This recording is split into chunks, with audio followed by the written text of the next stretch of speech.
ಕುಶಾಲನಗರ ಪಟ್ಟಣದಲ್ಲಿ ಕರ್ನಾಟಕ ರಕ್ಷಣಾ ವೇದಿಕೆ ಸ್ವಾಭಿಮಾನಿ ಬಣ ಕನ್ನಡ ಪರ ಸಂಘಟನೆಗಳ ಒಕ್ಕೂಟದ ಕೊಡಗು ಜಿಲ್ಲಾ ನೂತನ ಪದಾಧಿಕಾರಿಗಳ ಪದಗ್ರಹಣ ಸಮಾರಂಭ ನಡೆಯಿತು. ಕೆಆರ್ಪೇಟೆ ತಾಲೂಕಿನ ಕಸಬಾ ಹೋಬಳಿಯ ಪುರ ಗ್ರಾಮದ ಶ್ರೀ ಕ್ಷೇತ್ರ ಮಹದೇಶ್ವರ ಸ್ವಾಮಿ ಬೆಟ್ಟದಲ್ಲಿ ಅಂತಾರಾಷ್ಟ್ರೀಯ ಮಹಿಳಾ ದಿನವನ್ನು ಆಚರಿಸಿದರು. ನಾಪೋಕ್ಲು ಸಮೀಪದ ಕುಂದಿಲ್ಲ ಗ್ರಾಮದ ನಾಥೇರಿ ಭಗವತಿ ದೇವಸ್ಥಾನದ ವಾರ್ಷಿಕೋತ್ಸವ ಶ್ರದ್ಧಾಭಕ್ತಿಯಿಂದ ನಡೆಯಿತು.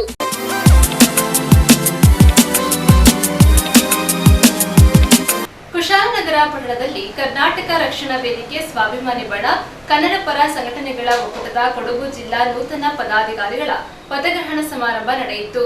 ಕರ್ನಾಟಕ ರಕ್ಷಣಾ ವೇದಿಕೆ ಸ್ವಾಭಿಮಾನಿ ಬಣ ಕನ್ನಡ ಪರ ಸಂಘಟನೆಗಳ ಒಕ್ಕೂಟ ಕುಶಾಲನಗರ ತಾಲೂಕು ಕೊಡಗು ಜಿಲ್ಲೆಯ ನೂತನ ಪದಾಧಿಕಾರಿಗಳ ಪದಗ್ರಹಣ ಹಾಗೂ ಸದಸ್ಯರ ಸೇರ್ಪಡೆ ಕಾರ್ಯಕ್ರಮ ನಡೆಯಿತು.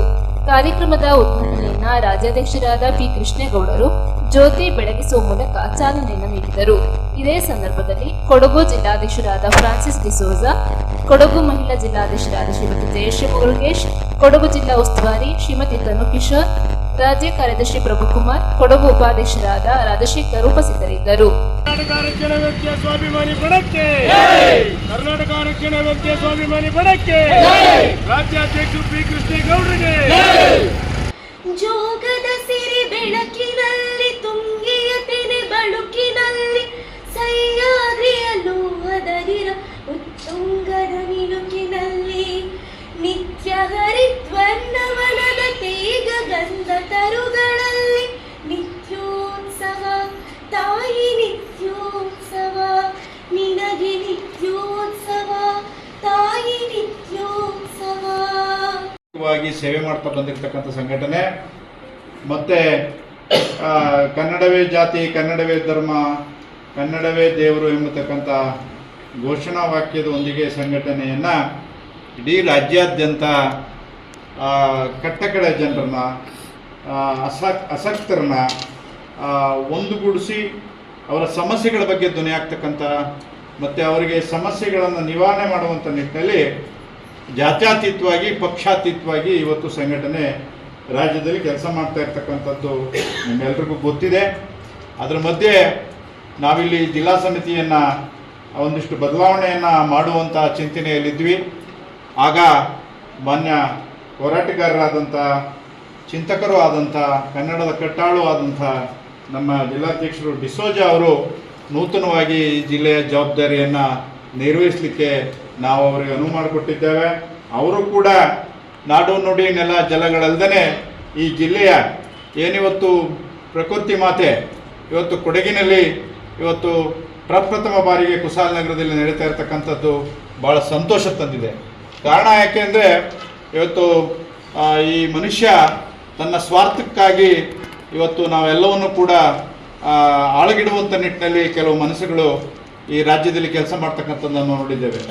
ವಿಶೇಷವಾಗಿ ಕೊಡಗು ಇವತ್ತು ಏನಿವತ್ತು ನಾವು ಪ್ರಕೃತಿ ಮಾತೆ ಇದು ಈ ಮಾತೆ ನಮ್ಮನ್ನೆಲ್ಲರನ್ನೂ ಕೂಡ ಇಲ್ಲಿ ರಕ್ಷಣೆ ಮಾಡಿರ್ತಕ್ಕಂಥದ್ದನ್ನು ನಾವು ನೋಡಿದ್ದೇವೆ. ಇವತ್ತು ಇಲ್ಲೂ ಕೂಡ ಪರಿಸರ ನಾಶ ಆಗ್ತಕ್ಕಂಥ ಒಂದು ಪರಿಸ್ಥಿತಿ ನಿರ್ಮಾಣ ಆಗಿರ್ತಕ್ಕಂಥದ್ದನ್ನ ನಾವು ಈಗಾಗಲೇ ಮನಗಂಡಿದ್ದೇವೆ. ಮತ್ತು ಪ್ರವಾಹ ಆದಾಗಲೂ ಕೂಡ ಪ್ರಕೃತಿ ಮುನಿದ್ರೆ ಮಾನವನ್ನ ಯಾವ ರೀತಿ ಶಿಕ್ಷಿಸ್ಬೋದು ಅನ್ನುವಂಥ ಶಿಕ್ಷೆಯನ್ನು ಕೂಡ ಕೊಟ್ಟಿದ್ದಾಳೆ ಪ್ರಕೃತಿ ಮುನಿಸಿದಾಗ. ಆದರೆ ಮನುಷ್ಯ ಗೊತ್ತಿಲ್ಲ, 15 ದಿನದಲ್ಲಿ ಎಲ್ಲವನ್ನು ಮರೆತು ಇವತ್ತು ನಾವು ಜೀವನ ನಡೆಸ್ತಕ್ಕಂಥ ಒಂದು ವಾತಾವರಣಕ್ಕೆ ನಾವು ಇವತ್ತು ಜೋತ್ ಬಿದ್ದಿರ್ತಕ್ಕಂಥ ಸಂದರ್ಭದಲ್ಲಿ ಸಂಘಟನೆಗಳು ಮಾನವೀಯ ಮೌಲ್ಯಗಳನ್ನು ಮೈಗೂಡಿಸ್ಕೊಂಡು ಯಾರು ನಾಡ ಪರವಾಗಿ ಮತ್ತು ಈ ನಾಡಿನಲ್ಲಿ ರೈತನನ್ನು ರಕ್ಷಣೆ ಮಾಡ್ಕೊಳ್ಳೋದ್ರಲ್ಲಿ ಮತ್ತು ಕಾರ್ಮಿಕರ ಉದ್ಯೋಗ ಸೃಷ್ಟಿ ಮಾಡಿಕೊಡೋದ್ರಲ್ಲಿ ಮತ್ತು ಈ ನಾಡಿನ ಕನ್ನಡದ ಕಟ್ಟಕಡೆ ಜನರಿಗೆ ನ್ಯಾಯ ಕೊಡಿಸುವಂಥ ನಿಟ್ಟಿನಲ್ಲಿ ಮತ್ತು ಇಲ್ಲಿ ಸ್ಥಳೀಯವಾಗಿ ಸಾಕಷ್ಟು ಹೊರ ರಾಜ್ಯದ ಕಂಪನಿಗಳು ಇಲ್ಲಿ ಈಗಾಗಲೇ ತಲೆ ಎತ್ತಿ ಬೇರೆ ಬೇರೆ ರಾಜ್ಯದಿಂದ ಬೇರೆ ಬೇರೆ ದೇಶದಿಂದ ಇಲ್ಲಿ ಉದ್ಯೋಗವನ್ನು ಅರಸಿ ಇಲ್ಲಿ ಸ್ಥಳೀಯರಿಗೆ ಉದ್ಯೋಗ ಸಿಗದ ರೀತಿಯಲ್ಲಿ ಇವತ್ತು ಜಿಲ್ಲಾಡಳಿತ ನಡೆಸ್ಕೊಳ್ತಾ ಇರ್ತಕ್ಕಂಥದ್ದು ನೋಡಿದ್ರೆ ಸಂಘಟನೆಗಳು ಇವತ್ತು ಭಾಳ ಜರೂರಾಗಿ ಇಲ್ಲಿ ಬೀದಿ ಹೋರಾಟದ ಮುಖೇನ ಜಿಲ್ಲಾಡಳಿತವನ್ನು ಜಾಗೃತಿಗೊಳಿಸಬೇಕು ಮತ್ತು ಕಾರ್ಯಾಂಗವನ್ನು ಜಿಲ್ಲೆಯ ಎಲ್ಲ ಇವತ್ತು ಏನು ಅಧಿಕಾರಿ ವರ್ಗವನ್ನು ಜಡ್ಡಿಡ್ದಿರ್ತಕ್ಕಂಥ ಅಧಿಕಾರಿಗಳನ್ನ ಚುರುಕುಗೊಳಿಸುವಂಥ ನಿಟ್ಟಿನಲ್ಲಿ ಕರ್ನಾಟಕ ರಕ್ಷಣಾ ವೇದಿಕೆ ಸ್ವಾಭಿಮಾನಿ ಬಣ ಪ್ರಾಮಾಣಿಕವಾದಂಥ ಹೋರಾಟವನ್ನು ಮಾಡಿದಾಗ ಮಾತ್ರ ಈ ಜಿಲ್ಲೆಯ ರಕ್ಷಣೆ ಆಗ್ತದೆ. ಇಲ್ಲ ರಕ್ಷಣೆ ಮಾಡಲಿಕ್ಕೆ ಇವತ್ತು ಶಾಸಕಾಂಗ ಇರ್ಬೋದು, ಕಾರ್ಯಾಂಗ ಇರ್ಬೋದು, ಇವತ್ತು ನೆಲ ಕಚ್ಚೋಗಿದೆ. ಇವತ್ತು ಶಾಸಕಾಂಗ ಇವತ್ತು ಬರೀ ದುಡ್ಡು ಮಾಡೋದ್ರಲ್ಲಿ ತನ್ನ ಏನು ಇವತ್ತು ಅವರ ಮುಖ್ಯಮಂತ್ರಿ ಸ್ಥಾನ ಇರ್ಬೋದು ಮತ್ತೆ ಉಪಮುಖ್ಯಮಂತ್ರಿ ಸ್ಥಾನಗಳಲ್ಲಿ ಇಬ್ಬರಲ್ಲೂ ಕೂಡ ಜನರನ್ನು ದಿಕ್ಕು ತಪ್ಪಿಸುವಂಥದ್ದು ನಡೀತಾ ಇದೆ.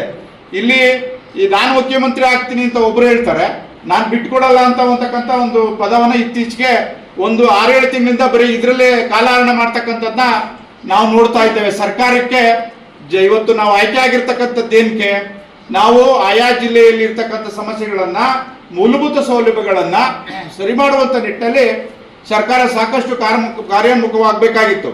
ಆದರೆ ಇವತ್ತು ಆಗಿಲ್ಲ.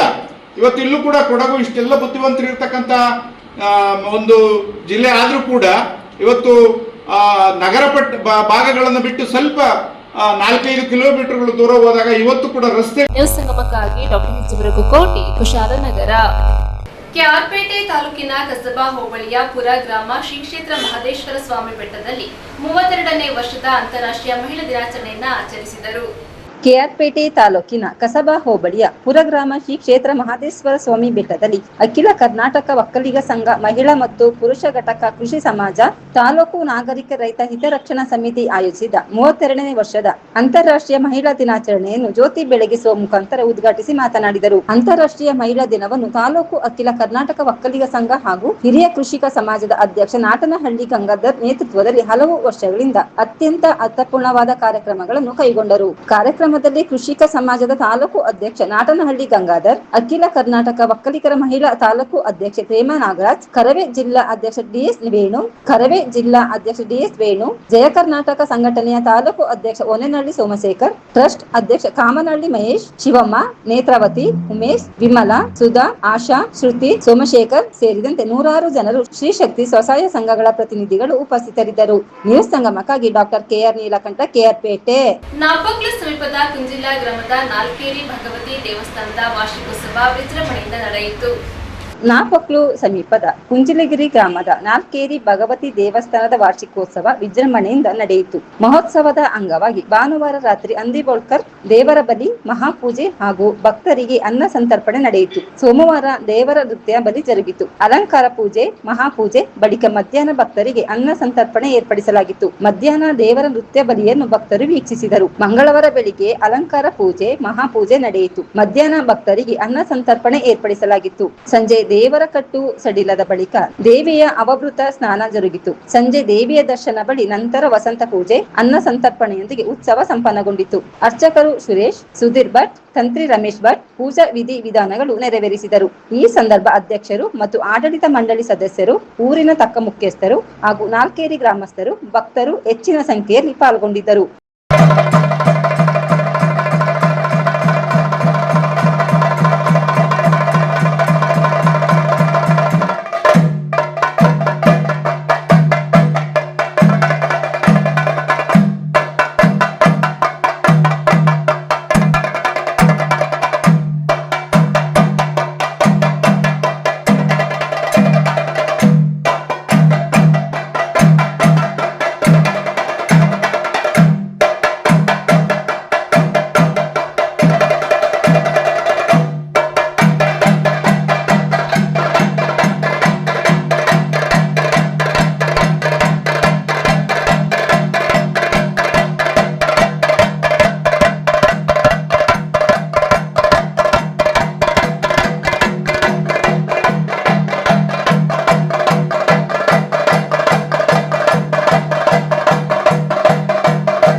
ನ್ಯೂಸ್ ಸಂಗಮಕ್ಕಾಗಿ ದುಗಳ ಸದಾನಂದ ನಾಪೋಕ್ಲು.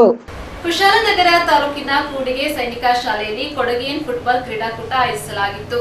ಕುಶಾಲನಗರ ತಾಲೂಕಿನ ಕೂಡಿಗೆ ಸೈನಿಕ ಶಾಲೆಯಲ್ಲಿ ಮಾರ್ಚ್ 27ರಿಂದ ಹಮ್ಮಿಕೊಂಡಿದ್ದ ಕೊಡಗಿಯನ್ ಫುಟ್ಬಾಲ್ ಟೂರ್ನಮೆಂಟ್ 2026 ಅತ್ಯಂತ ಯಶಸ್ವಿಯಾಗಿ ಮುಕ್ತಾಯಗೊಂಡಿತು. ಈ ಕ್ರೀಡಾಕೂಟವು ಯುವ ವಿದ್ಯಾರ್ಥಿಗಳಲ್ಲಿ ಅದ್ಭುತ ಕ್ರೀಡಾ ಮನೋಭಾವ ಮತ್ತು ಉತ್ಸಾಹಕ್ಕೆ ಸಾಕ್ಷಿಯಾಯಿತು. ಈ ಪಂದ್ಯಾವಳಿಯಲ್ಲಿ ಸೈನಿಕ ಶಾಲೆ ಕೊಡಗು, ಜೂನಿಯರ್ ಮತ್ತು ಸಬ್ ಜೂನಿಯರ್ ವಿಭಾಗ, ಬೆಂಗಳೂರಿನ ವಾಯುಪಡೆ ಶಾಲೆ ಜಾಲಹಳ್ಳಿ, ವಾಯುಪಡೆ ಶಾಲೆ ಹೆಬ್ಬಾಳ ಮತ್ತು ರಾಷ್ಟ್ರೀಯ ಮಿಲಿಟರಿ ಶಾಲೆ ತಂಡಗಳು ಭಾಗವಹಿಸಿದ್ದವು. ಉದಯೋನ್ಮುಖ ಫುಟ್ಬಾಲ್ ಆಟಗಾರರಿಗೆ ತಮ್ಮ ಕೌಶಲ್ಯ, ಸಾಂಘಿಕ ಹೋರಾಟ ಮತ್ತು ಶಿಸ್ತನ್ನು ಪ್ರದರ್ಶಿಸಲು ಈ ಕ್ರೀಡಾಕೂಟವು ಉತ್ತಮ ವೇದಿಕೆಯನ್ನು ಕಲ್ಪಿಸಿಕೊಟ್ಟಿತು. ಕ್ರೀಡಾಕೂಟದ ಆರಂಭದಲ್ಲಿ ನಡೆದ ಆಕರ್ಷಕ ಉದ್ಘಾಟನಾ ಸಮಾರಂಭದಲ್ಲಿ ಮುಖ್ಯ ಅತಿಥಿಗಳಾಗಿ ಭಾಗವಹಿಸಿದ್ದ ಸೈನಿಕ ಶಾಲೆ ಕೊಡಗಿನ ಪ್ರಾಂಶುಪಾಲರಾದ ಕರ್ನಲ್ ಅಮರ್ಜಿತ್ ಸಿಂಗ್ ರವರು ವಿದ್ಯಾರ್ಥಿಗಳನ್ನು ಉದ್ದೇಶಿಸಿ ಮಾತನಾಡಿದರು. ಸಮಾರೋಪ ಸಮಾರಂಭಕ್ಕೆ ಮುಖ್ಯ ಅತಿಥಿಗಳಾಗಿ ಸೈನಿಕ ಶಾಲೆ ಕೊಡಗಿನ ಆಡಳಿತಾಧಿಕಾರಿ wing commander P Prakash Rao ಆಗಮಿಸಿ ವಿಜೇತರಿಗೆ ಬಹುಮಾನ ವಿತರಿಸಿದರು. ವಿಜೇತ ತಂಡಕ್ಕೆ ಪಾರಿತೋಷಿಕ, ಚಿನ್ನದ ಪದಕ ಹಾಗೂ ಪ್ರಮಾಣ ಪತ್ರವನ್ನು ನೀಡಲಾಯಿತು. ರನ್ನರ್ ಅಪ್ ತಂಡಕ್ಕೆ ಪಾರಿತೋಷಿಕ ಹಾಗೂ ಬೆಳ್ಳಿ ಪದಕವನ್ನು ವಿತರಿಸಲಾಯಿತು. ಕ್ರೀಡಾಕೂಟದಲ್ಲಿ ಸೈನಿಕ ಶಾಲೆ ಕೊಡಗಿನ ಕೆಡೆಟ್ ಪ್ರಜ್ವಲ್ ಎಸ್ ಅತ್ಯುತ್ತಮ ಆಟಗಾರನಾಗಿ ಹಾಗೂ ಉತ್ತಮ ಗೋಲ್ ಕೀಪರ್ ಆಗಿ ಆರ್ಯ ಚಿರಾಯಿಗೌಡರನ್ನ ಗುರುತಿಸಿ ಗೌರವಿಸಲಾಯಿತು. ಈ ಕ್ರೀಡಾಕೂಟಕ್ಕೆ ಕೂಡಿಗೆಯ ಕೆನರಾ ಬ್ಯಾಂಕ್ ಪ್ರಾಯೋಜಕತ್ವ ನೀಡಿ ಸಹಕರಿಸಿತು. ಇದೇ ಸಂದರ್ಭದಲ್ಲಿ ಶಾಲೆಯ ಉಪಪ್ರಾಂಶುಪಾಲರಾದ ವಿಂಗ್ ಕಮಾಂಡರ್ ಮೊಹಮ್ಮದ್ ಶಾಜಿ, ಹಿರಿಯ ಶಿಕ್ಷಕರು, ವಿವಿಧ ಶಾಲೆಗಳಿಂದ ಆಗಮಿಸಿದ್ದ ಸಿಬ್ಬಂದಿಗಳು, ಶಾಲೆಯ ಬೋಧಕ ಮತ್ತು ಬೋಧಕೇತರ ಸಿಬ್ಬಂದಿ ಹಾಗೂ ವಿದ್ಯಾರ್ಥಿಗಳು ಉಪಸ್ಥಿತರಿದ್ದರು. ಕ್ರೀಡಾಕೂಟವು ವಿದ್ಯಾರ್ಥಿಗಳಲ್ಲೇ ಸೌಹಾರ್ದತೆ ಮತ್ತು ಶಿಸ್ತಿನ ಭಾವನೆಯನ್ನು ಮೂಡಿಸುವ ಮೂಲಕ ಯಶಸ್ವಿಯಾಗಿ ತೆರೆಕಂಡಿತು. ನ್ಯೂಸ್ ಸಂಗಮಕ್ಕಾಗಿ ಡಾಕ್ಟರ್ ಹೆಚ್.ಕೋಟಿ, ಕುಶಾಲನಗರ. ಧಾರವಾಡದ ರಹ ದೇಶಪಾಂಡೆ ಸಭಾಭವನದಲ್ಲಿ ಕೇಂದ್ರ ಕನ್ನಡ ಸಾಹಿತ್ಯ ವೇದಿಕೆ ಧಾರವಾಡ ಜಿಲ್ಲಾ ಘಟಕದ ವತಿಯಿಂದ ಜಿಲ್ಲಾ ಮಟ್ಟದ ಕವಿಗೋಷ್ಠಿ ಆಯೋಜಿಸಲಾಗಿತ್ತು. ಕವಿಗಳಿಗೆ ಕಾವ್ಯ ಪರಂಪರೆಯ ಜೊತೆಗೆ ಹಿರಿಯ ತಲೆಮಾರಿನ ಕವಿಗಳ ಸಾಹಿತ್ಯದ ತಿರುಳು ಗೊತ್ತಿರಬೇಕು. ಕನ್ನಡ ಸಾಹಿತ್ಯ ಇತಿಹಾಸದಲ್ಲಿ ಜನಪದ ಸಾಹಿತ್ಯ ಹಾಗೂ ವಚನ ಸಾಹಿತ್ಯ ಅನುಭವದ ಮೌಲ್ಯಗಳನ್ನು ಕಟ್ಟಿಕೊಡುವುದರ ಜೊತೆಗೆ ತಳ ಸಮುದಾಯದ ಬದುಕಿಗೆ ಬಲ ತುಂಬಿವೆ. ಆದ್ದರಿಂದ ಕಾವ್ಯ ಸಮಾಜದ ಕಟ್ಟಕಡೆಯ ಬದುಕಿನ ತಲ್ಲಣಗಳಲ್ಲಿ ಸ್ಪಂದಿಸಬೇಕು ಎಂದು ಕೇಂದ್ರ ಕನ್ನಡ ಸಾಹಿತ್ಯ ವೇದಿಕೆ ಬೆಂಗಳೂರು ಸಂಸ್ಥಾಪಕ ಅಧ್ಯಕ್ಷ ಕೊಟ್ಟೆಸ್ ಎಸ್ ಉಪ್ಪರ್ ಅಭಿಪ್ರಾಯಪಟ್ಟರು. ಕೇಂದ್ರ ಕನ್ನಡ ಸಾಹಿತ್ಯ ವೇದಿಕೆ ಜಿಲ್ಲಾ ಘಟಕ ಧಾರವಾಡದ ವತಿಯಿಂದ ನಗರದ ಕರ್ನಾಟಕ ವಿದ್ಯಾವರ್ಧಕ ಸಂಘದ ರಾಹ ದೇಶಪಾಂಡೆ ಸಭಾಭವನದಲ್ಲಿ ಹಮ್ಮಿಕೊಂಡಿದ್ದ ಧಾರವಾಡ ತಾಲೂಕು ಘಟಕದ ಪದಾಧಿಕಾರಿಗಳ ಪದಗ್ರಹಣ ಹಾಗೂ ಜಿಲ್ಲಾ ಮಟ್ಟದ ಕವಿಗೋಷ್ಠಿಯನ್ನು ಗಿಡಕ್ಕೆ ನೀರು ಎರೆಯುವುದರ ಮೂಲಕ ಉದ್ಘಾಟಿಸಿ ಮಾತನಾಡಿದರು. ನಂತರ ನಡೆದ ಜಿಲ್ಲಾ ಮಟ್ಟದ ಕವಿಗೋಷ್ಠಿಯಲ್ಲಿ ಸುಹಾಸಿನಿ ಕುಕ್ಕಡಹಳ್ಳಿ, ಸುಲೋಚನಾ ಮಾಲಿ ಪಾಟೀಲ್, ಮಂಜುನಾಥ ಬದ್ನೂರ್, ಎಸ್.ಎಂ. ಮುಲ್ಲಾ, ಶ್ರೀನಿವಾಸ್ ಪಾಟೀಲ್, ಪರ್ವಿನ್ ದರ್ಗಾ, ಗಿರಿಜಾ ಸಂಗೊಳ್ಳಿ, ಪಾರ್ವತಿ ಹಮ್ಮಿಗೆ, ಮೇಘಾ ಹುಕ್ಕೇರಿ, ಸಂಗನಗೌಡಿ ಯಾಳಗಿ, ರಾಹುಲ್ ಉಪ್ಪರ್, ರಾಜೇಶ್ವರಿ ಕೋಲಕಾರ, ದೀಪಾಶ್ರೀ ನಾಯಕ್, ಅಶೋಕ್ ಮುತ್ತಗಿ, ಪದ್ಮಜಾ, ಉಮರ್ಜಿ, ಮಂಗಳ ನಾಡಿಗೇರ್, ಸುಮಾ ಜೋಶಿ ಸೇರಿದಂತೆ ಹಲವರು ಭಾಗವಹಿಸಿದರು. ನ್ಯೂಸ್ ಸಂಗಮಕ್ಕಾಗಿ ಧನ್ಯ, ಕುಶಾಲನಗರ. ಕೊನೆಯಲ್ಲಿ ಮತ್ತೊಮ್ಮೆ ಹೆಡ್ಲೈನ್ಸ್.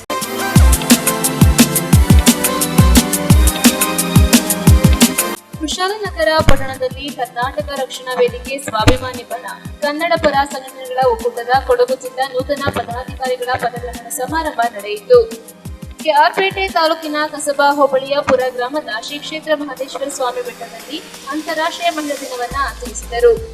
ನಾಪೋಕ್ಲು ಸಮೀಪದ ಕುಂದಿಲ ಗ್ರಾಮದ ನಾಲ್ಕೇರಿ ಭಗವತಿ ದೇವಸ್ಥಾನದ ವಾರ್ಷಿಕೋತ್ಸವ ಶ್ರದ್ಧಾಭಕ್ತಿಯಿಂದ ನಡೆಯಿತು.